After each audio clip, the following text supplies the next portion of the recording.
부산 형제복지원 사건을 1호 사건으로 조사해온 2기 진실화해위원회가 오늘 국가가 공식 사과해야 한다는 판단을 내렸습니다. 강제 수용 피해자를 위한 구체적인 지원 방안도 공고해 실질적인 지원 방안이 마련될 수 있을 것으로 기대됩니다.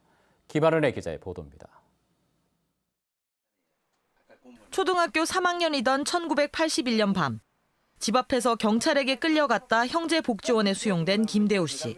5년간 어린 나이에는 감당할 수 없는 가혹 행위를 당했고 40년이 지난 지금도 약 없이는 생활할 수 없는 처지입니다.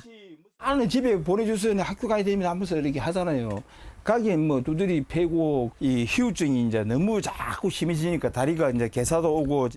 1975년 불황이를 교화한다며 시작해 10년 가까이 이어진 부산 형제복지원의 인권 유린. 2기 진실화해위원회가 1차 조사 결과를 내놓고 정부의 공식적인 사과와 함께 지원 방안 마련을 촉구했습니다. 사건이 세상 밖으로 나온 지 35년 만에 국가기관이 피해자들의 손을 들어준 겁니다. 국가는 형제복지원 강제 수용 피해자와 유가족들에게 공식적으로 사과하고 피해 회복과 트라우마 치유 및 치유 방안 등을 마련해야 합니다. 특히 이번 조사에서는 진단서 조작 등으로 감춰졌던 사망자가 105명 더 늘었고 수사를 촉구하는 강제 수용 피해자 가족을 오히려 무고죄로 고소해 실형을 살게 하는 등 국가가 사건을 묵인했다는 정황도 드러났습니다.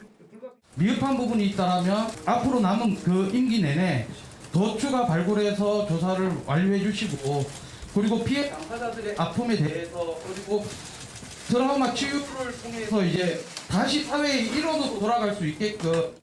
이번 결과는 피해자 협의단체가 국가를 상대로 낸 손해배상 청구 소송에도 영향을 미칠 것으로 보입니다. 또 진실화해위의 권고대로 형제복지원 피해자 조사 업무를 위한 부산시의 예산과 규정, 조직도 일부 조정될 것으로 보입니다. KBS 뉴스 김아른입니다.